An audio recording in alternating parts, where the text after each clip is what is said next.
Alpha. This is episode 167, and we have a very special guest on. Her name is Kaelyn Motzel. Kaelyn started her career in real estate in Los Angeles at 18 years old. She earned her California real estate license and quickly realized investing was the clear path to building wealth. So she went to work for some local investors who taught real estate education and relocated to Houston, Texas, a few years later to start investing in the market herself. After living in Houston for about a year, Kaelyn purchased a triplex and quickly purchased two more quadplexes. Sorry. So during her transition to Houston, she was offered position at Stagecoach Management to learn more about the second most important part of investing, which is of course property management. She started as a leasing agent and outperforms the Houston market average for days vacant by about 40%. After spending some time leasing vacancies, it was clear she had a knack for handling tenants while also being able to understand rentals from an owner's point of view. So now she runs the Stagecoach Management and enjoys helping others grow their portfolio, and especially loves helping new investors get started, just as many others have done for her. So Kaelyn is always looking to learn new skills and bring more valuable assets to the Stagecoach team.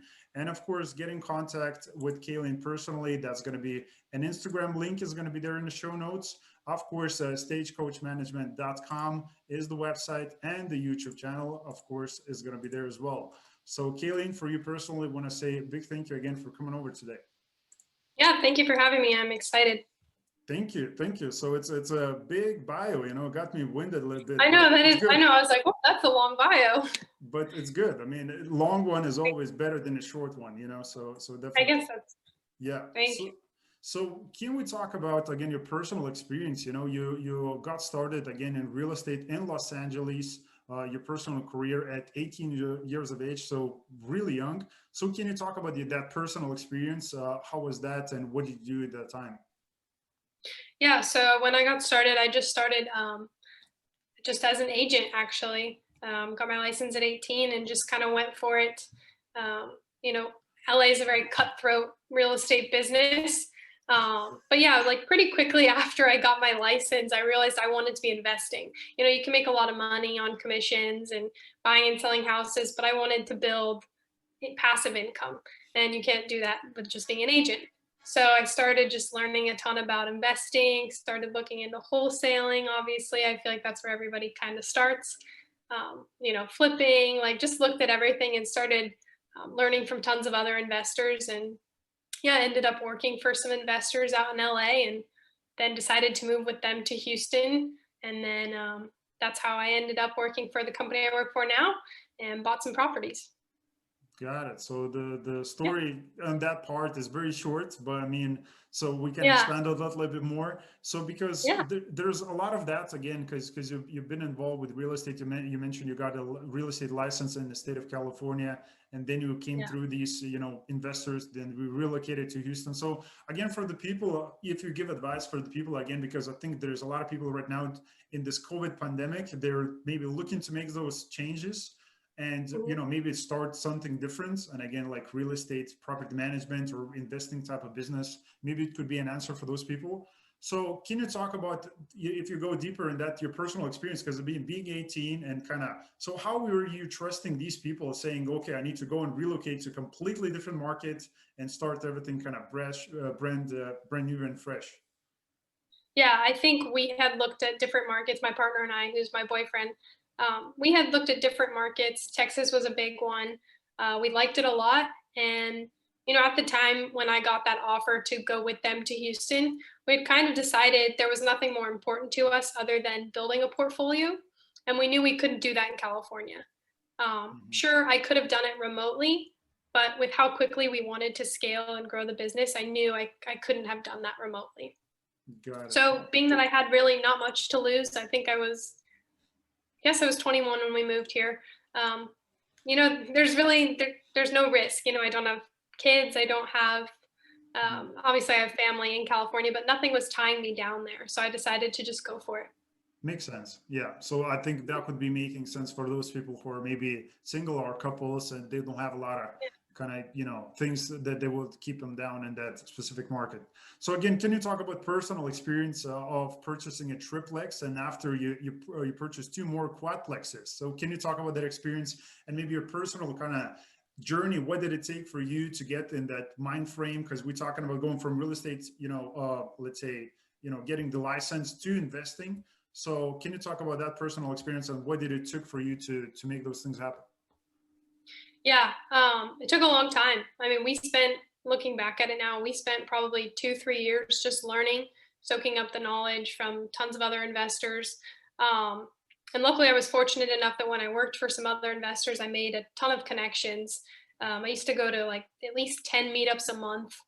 And we had started working with, well, my boyfriend had started working with a buyer who was just buying properties for herself as rentals. And we got sick and tired of working with people who were building their own portfolio and not theirs. And we knew we were going to need a money partner. So we decided to sit down with her one day and just ask, would you be willing to partner with us? And she and her partner said, absolutely. So that's how we kind of just went for it. We knew the value we were bringing with bringing deals, especially with off-market deals, and doing all the work, the sweat equity more so. So we just knew that was a value to people who were looking for that kind of help. And sometimes, I think it doesn't matter like what age you are. I think everybody's got some sort of fear behind investing specifically. And I think when you have a partner or just someone else in it with you, it takes away a piece of that fear. Just having somebody else that you can talk those fears through with. And, obviously different people have different skill sets. So I think that really helps like work through the fear of just taking action. Mm-hmm.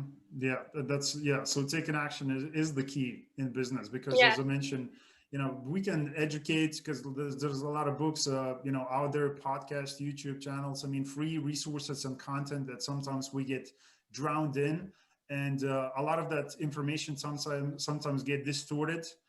So it's hard for us to make that decision and action taking, like process.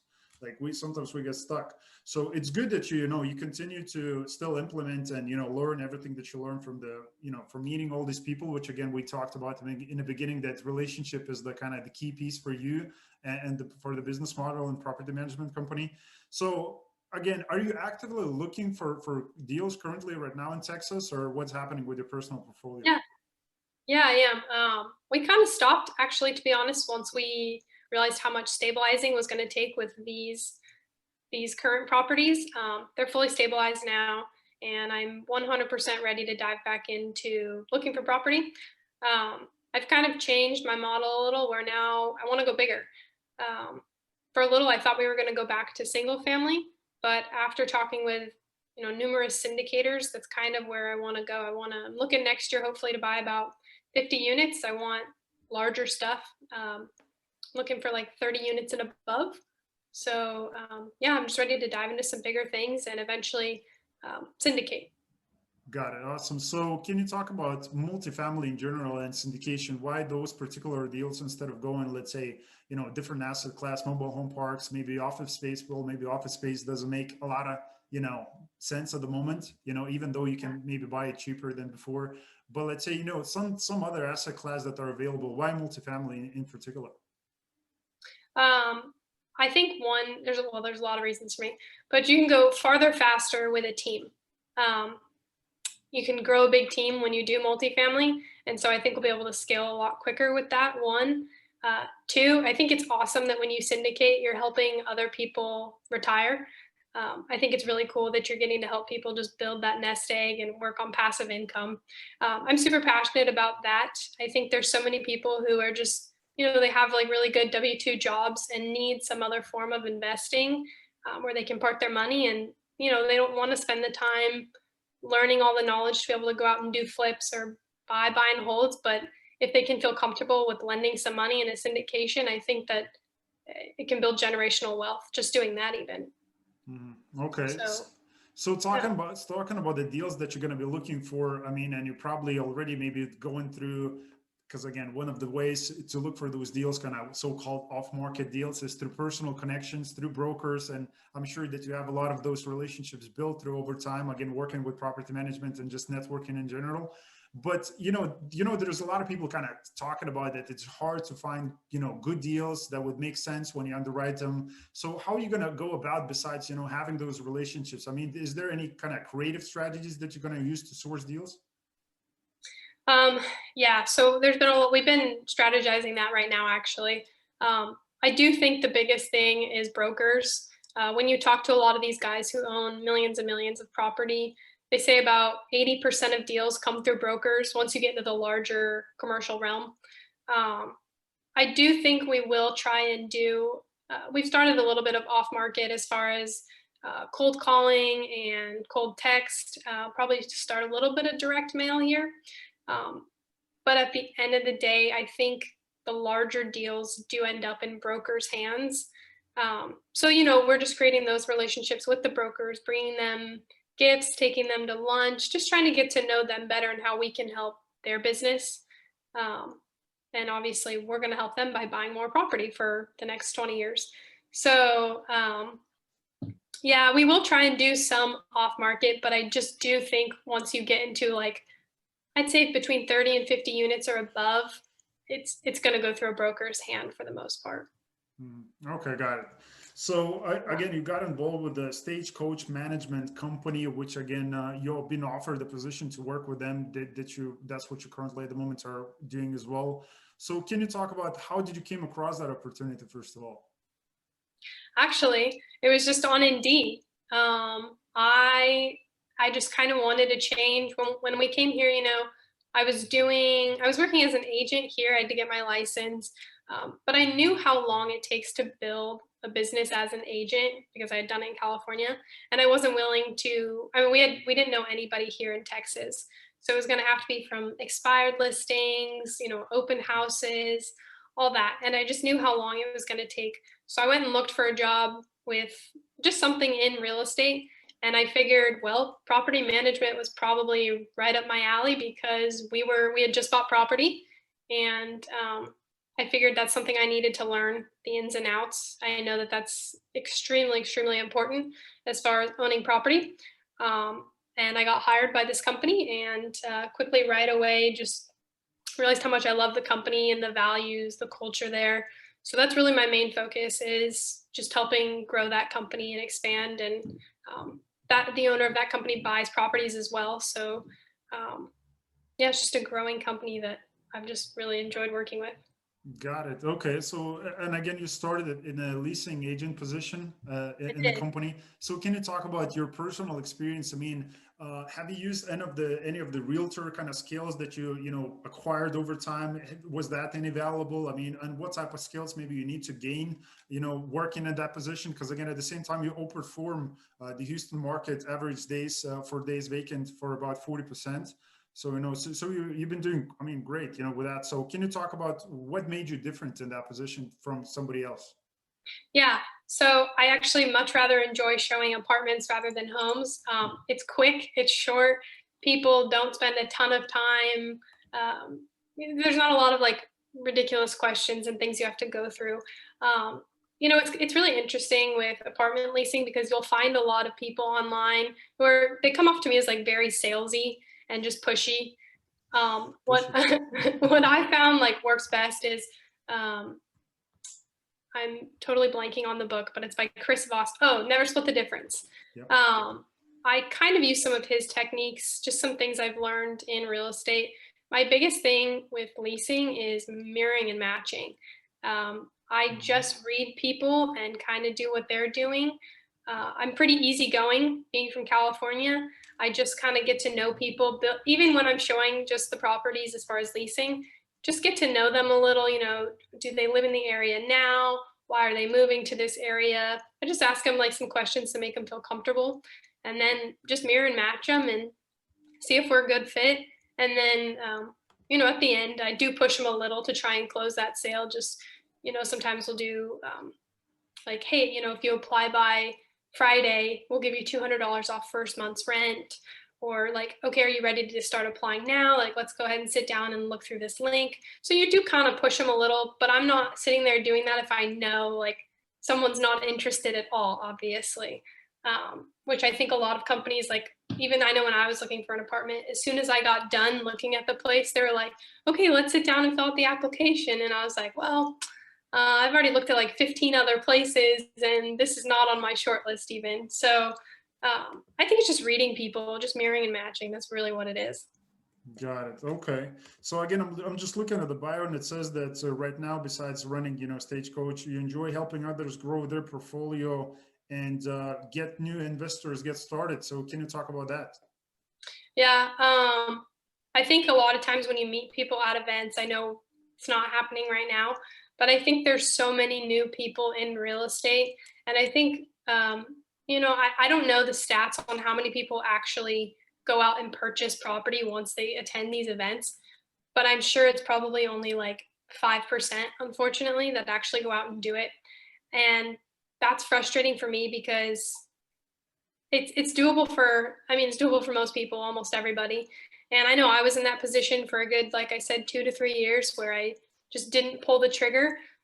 So being able to like talk to other people and kind of get them over those fears of just getting started is just, it's a lot of fun for me. I guess I'm just paying it forward because so many people have done that for me. It seems like everybody I meet in real estate is always wanting to help me get better. So I'm just trying to help others do the same. That is awesome. That is Yeah. awesome. Yeah. So that's the right way to go about it, Yeah. especially in this very tight, small kind of network. Yeah. So, okay. So can you talk about, again, the Stagecoach management? I mean, what type of management services does the company offers? Yeah, so we really focus on small multifamily. When I say small, I mean we do manage some single family, but our real niche focus is just between the 4 to 200 units. Um, so I think what's really powerful with us is we have a really strong background in technology. The owner of the company he's a CPA, but he worked for Google. So I think we've completely figured out the technology behind property management, which I think you'll see a lot of companies do. But I think right now, so many companies are forgetting that at the end of the day, it's a relationship-based business again. Um, and I think that's really where we're really strong, is just understanding the balance between technology and then relationships, because they're still tenants, they're still people, and they want to be heard, they want to be communicated with. Yeah. Okay. So because I think that's a very interesting topic, and of course, without giving out the secret sauces and the secrets and all of that good stuff, can you mention a few kind of systems that you have in place, as you mentioned, that makes you different from the rest of the companies? Yeah, I would say we're pretty systematic with stuff. We keep maintenance in house, which is awesome because that drives costs down for owners tremendously. Um, our vacancy filling system is obviously pretty good if we're beating the market by that much.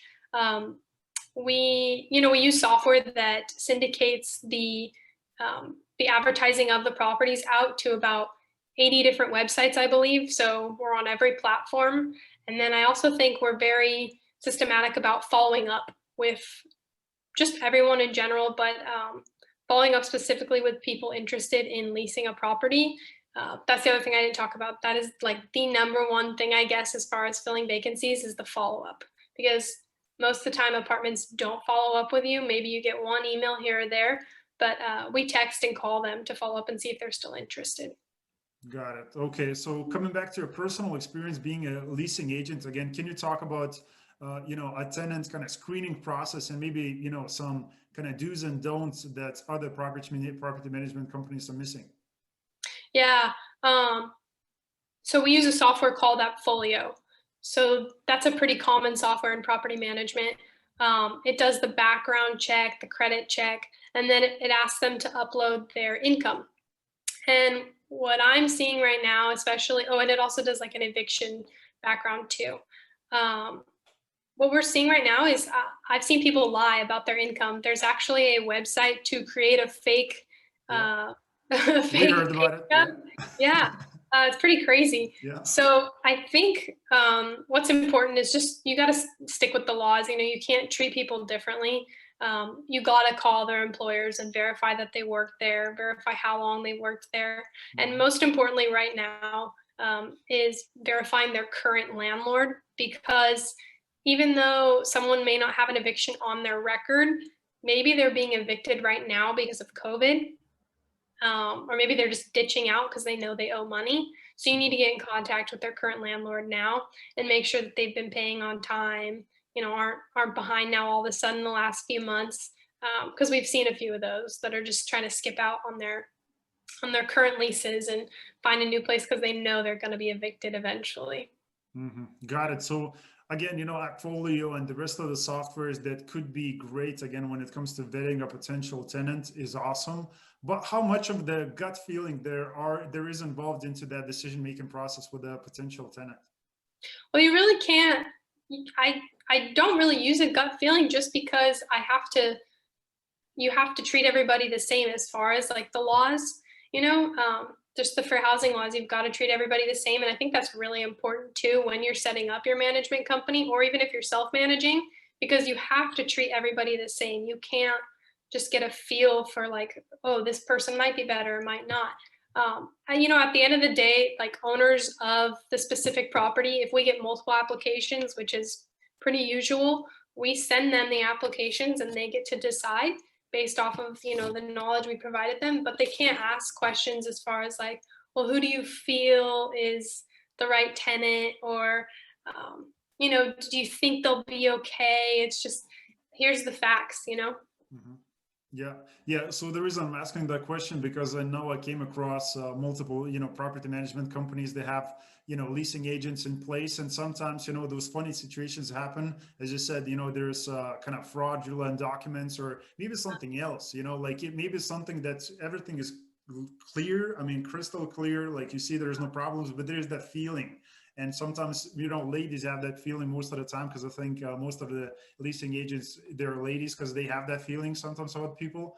Because sometimes you don't know, but in the long term, some problems may arise. And there were maybe a few indicators of just from a personal, kind of level that you can spot and see, there might be something wrong with that person going further in the future.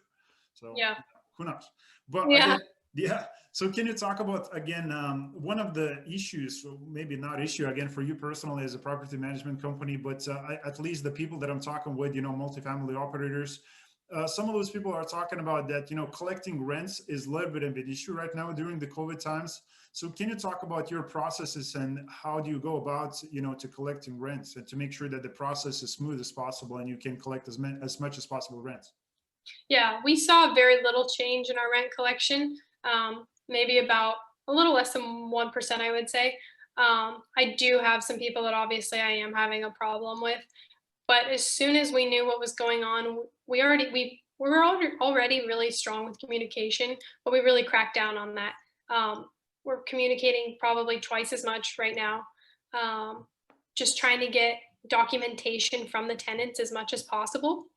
And then something that we found has been really helpful is we've been on top of it as far as what programs are out there to offer tenants as far as like rental assistance. And a lot of other managers aren't being proactive about it, where they're out there trying to find something for the tenants because they don't care. It's not their money. So yeah, we've just been able to provide them assistance. We've had a number of tenants get assistance from different things, whether it be a church or just programs through the city. Um, so we've just been on top of it, offering payment plans as well. So. Mhm. Okay, so another question that I have, again, it's about the maintenance, because as I mentioned, I'm looking here on the website. Do you have kind of vertically integrated maintenance inside the property management? So, I mean, from the company perspective, and maybe there's a few property, management companies that are watching this or listening to this episode. So when does it actually make sense to have kind of in-house, maintenance, instead of, let's say, hiring, people? That's a good question. I think it's hard with single family just because people, if you're managing single family, you can be in so many different locations where it may not make sense to bring management in-house because you're going to have to pay your management guys time for driving all around. Um, I guess if you had specific areas or neighborhoods where you've got chunks of properties together, it makes sense to have the manager go out there. But it is tough when you just have single family. Um, so what's great about multifamily is, for our like 16 units and our 12 units, we don't get very much maintenance. So what we try and do is kind of bunch the maintenance together, where we say like, hey, we're going to send our maintenance guy there on Tuesdays and Thursdays or Mondays and Fridays, whatever it may be. Because obviously when it's that small of a complex, they don't need maintenance there all the time. Just a waste of money. So I guess to answer your question on that, the threshold, you could probably bring maintenance in-house part-time around 50 units, I would say. That seems to be pretty good, but that's a really good question because we talk to owners all the time who own like I just talked to somebody who owned a 26 unit or, we're closing on a 145 unit. How do you budget for maintenance? It's really interesting just based on the size of the property itself. Okay. So, and talking about the company, the property management, Stagecoach Management, I mean, having the maintenance is good, but is there any plans to kind of implement, let's say, the development side of it, in the business as well? Because as you know, right now, what's happening with the entire market, and I don't know, again, the shape of the state of Texas is. But there's a lot of different projects coming up. There's attention of multifamily operators going to, let's say, office space, which you can actually redevelop and use as multifamily, or go to let's say, acquire a hotel and redevelop and use that as a, multifamily property as well. So are you planning to implement that as well? Were you going to be actually offering redevelopment for the operators as well?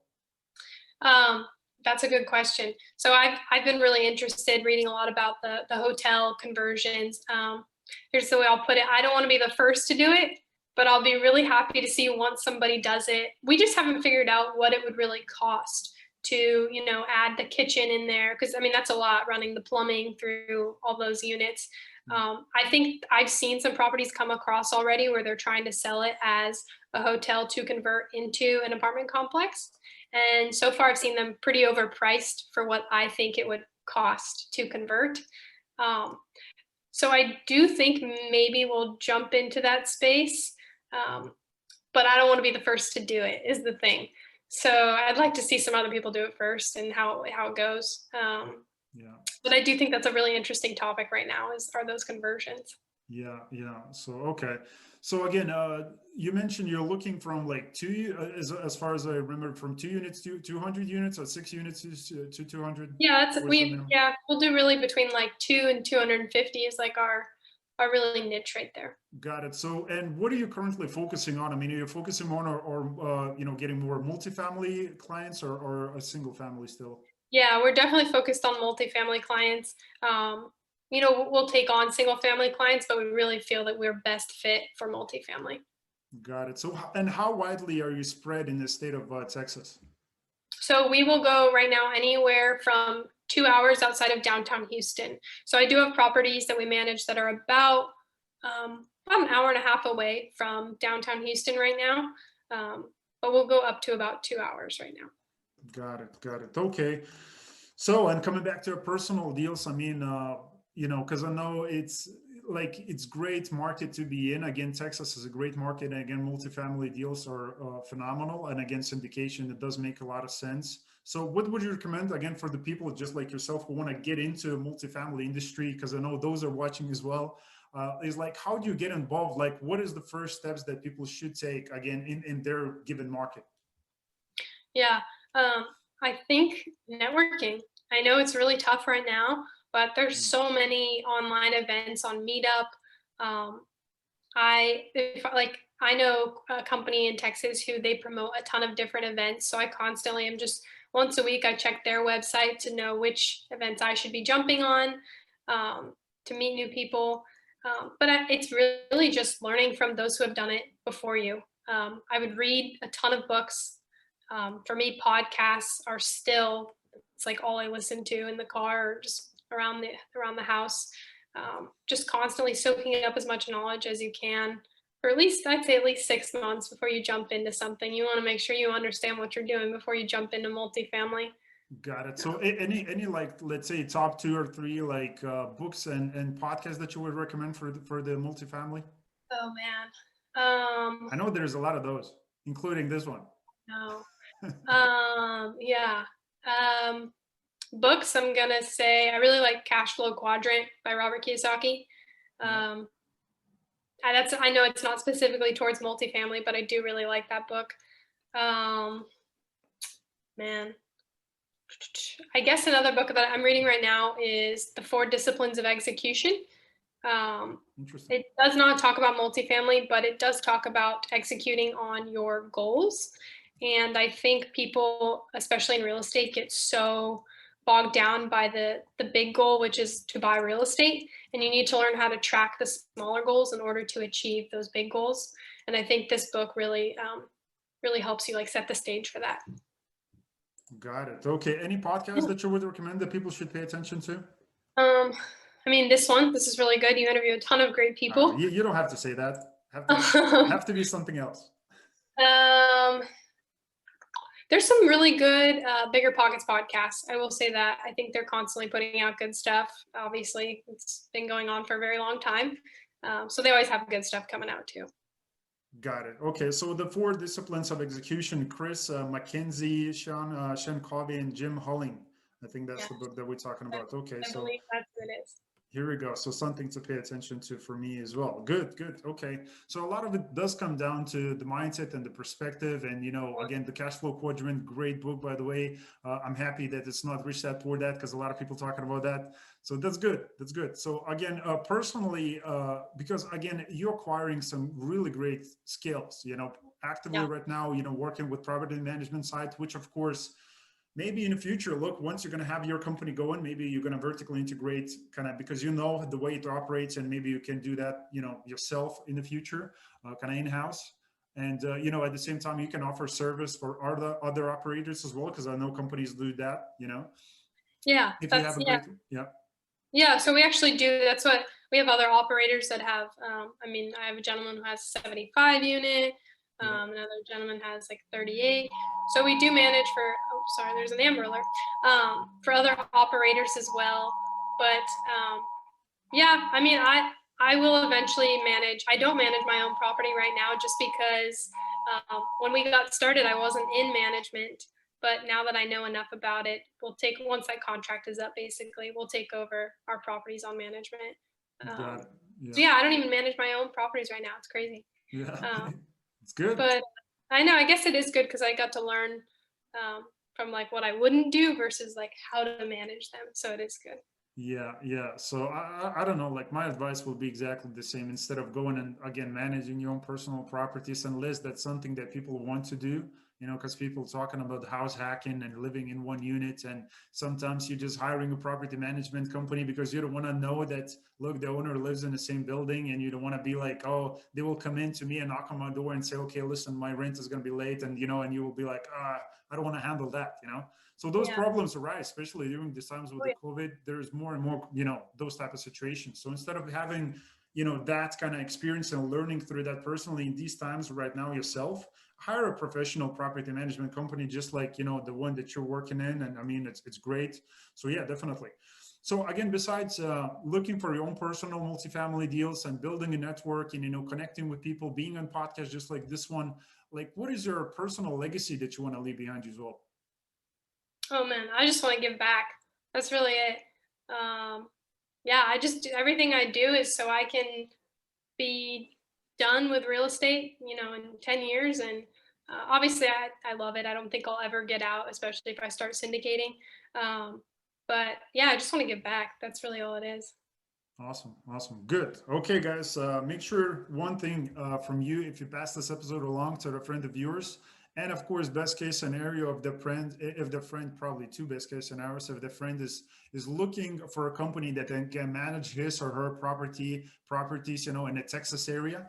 And the second of all, again, if you know somebody who owns the properties and maybe you're looking to sell them off, and again, best case scenario, 50 units plus, maybe something like that, again, Yeah. in the Texas area. So make sure to pass this episode along to those people. Again, Kaelyn, want to say big thank you again for coming over today and sharing your personal journey, experience, tips, strategies on hiring a property management company, and again, on your personal goal setting. And, best of luck again when finding that 50 plus units, Yes. multifamily deal, which I know is going to happen very fast. Yes. Yeah, I hope so. Yes, exactly. Yeah. Exactly. Awesome. So again, appreciate you coming over today. Guys and girls, make sure to pass this episode along to your friends. And as always, I'll see you next time.